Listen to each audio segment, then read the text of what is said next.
मैं पिछली बार जम्मू 8 सितंबर को जम्मू आया था गुरुजी के साथ, और इस बीच में, इस कालखंड में दिल्ली में एक बड़ी घटना घटी है। राजपथ, जिसका नाम बदल के अब कर्तव्य पथ रख दिया गया है, वहां पर आप लोगों ने देखा होगा इंडिया गेट के सामने एक कैनोपी थी जहां पर जॉर्ज पंजम का पुतला था। वो जगह काफी टाइम से खाली थी, तो टीम पुष्पेंद्र कुलश्रेष्ठ की एक मुहिम थी कि यूं तो कहा जाता है कि 15 अगस्त 1947 को हमारा भारत देश आजाद हुआ, मगर भारत सरकार के पास कोई प्रमाणिक दस्तावेज नहीं है जिसमें यह लिखा हो कि 15 अगस्त 1947 को भारत देश को आजादी मिली। यह ब्रिटेन का संविधान है, इसके चैप्टर 30 में लिखा है कि 15 अगस्त 1947 को भारत को डोमेनियन स्टेटस का दर्जा मिला, अर्थात भारत 2 हिस्सों में खंडित हुआ। तो ये कौन सी आजादी हम मना रहे हैं कि 1968 तक हमारी आईबी ब्रिटेन को रिपोर्ट करती थी, 1958 तक नेताजी सुभाष चंद्र बोस के परिवार की मुखबरी की जाती थी। इसी बात को रखते हुए एक शख्स जो बंगाल से चला, 13 भाई बहनों में उसका 9वां नंबर था, आईसीएस पहले क्लियर करा और एक आजाद हिंद फौज की स्थापना की। उस नेताजी सुभाष चंद्र बोस ने 21 अक्टूबर 1943 को आजाद हिंद सरकार की स्थापना करी और भारत को आजाद घोषित किया। बैंक टिकट चालू कराया, करेंसी चालू कराई, और विश्व के 11 राष्ट्रों ने, जिसमें यूएसएसआर जैसा पावरफुल देश भी था, उस आजादी को मान्यता भी दी। आदरणीय गुरुजी ने इस बात को पिछले 6 वर्षों में अपने हर संबोधनों में कहा, और जब बात ना निजी स्वार्थ को लेकर हो मगर राष्ट्र के हित में हो, तो कहीं ना कहीं सत्ता पे शीर्ष पर बैठा हुआ आदमी भी आपकी बात सुन लेता है। 8 सितंबर 2022 को मूर्ति इंडिया गेट पे लग चुकी है।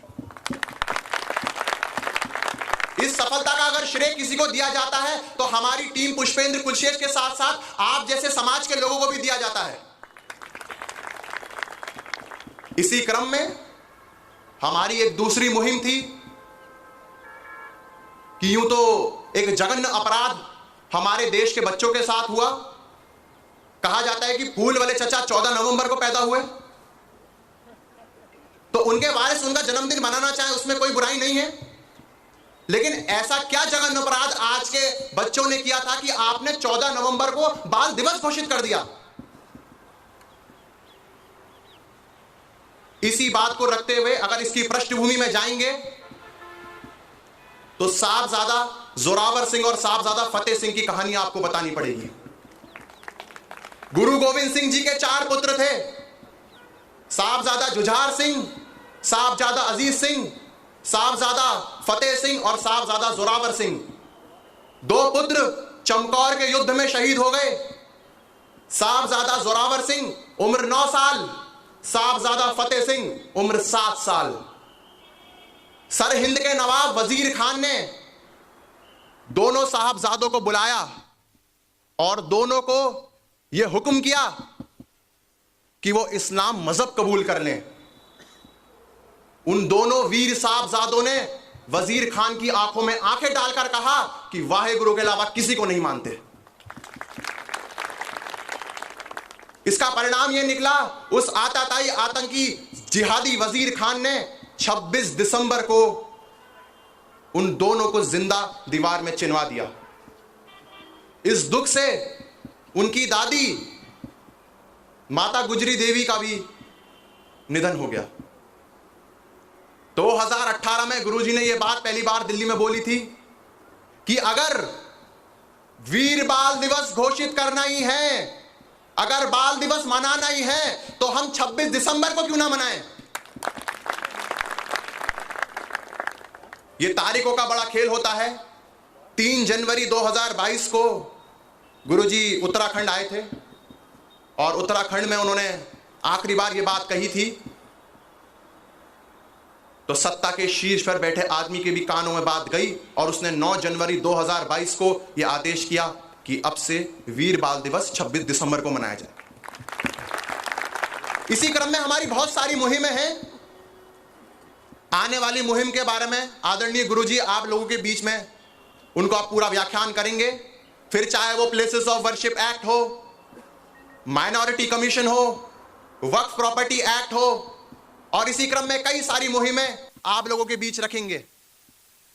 जो हमारी टीम पुष्पेंद्र कुलश्रेष्ठ है, जिसमें खास तौर से कर्नल RSN सिंह साहब, मेजर जनरल GD बख्शी साहब, सुशील पंडित साहब, ललित अंबरदार साहब, प्रोफेसर पवन सिन्हा साहब, प्रोफेसर कपिल कुमार साहब, एडवोकेट विष्णु शंकर जैन साहब, एडवोकेट हरिशंकर जैन साहब, ओम यादव साहब, विशाल गुप्ता साहब और वो तमाम भर के युवा जो देश भर में बोल रहे हैं, वो ना किसी पार्टी के सदस्य हैं, ना किसी पार्टी की चौखट पे कभी वो संगठन के टिकट मांगने पर मजबूर हैं।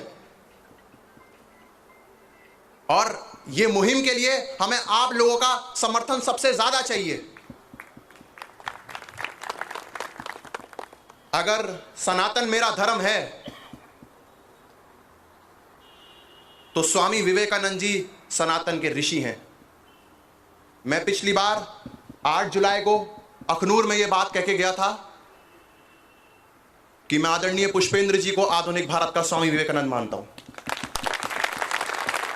हमने स्वामी विवेकानंद को नहीं देखा, उनके विचारों को, उनकी बातों को, उनके पुरुषार्थों से हम बिल्कुल वाकिफ हैं और आज हम उन्हीं के वंशज हैं कि इतनी ताकत के साथ हम बोल रहे हैं और इतने सामर्थ्य के साथ आप मुझे सुन भी रहे हैं।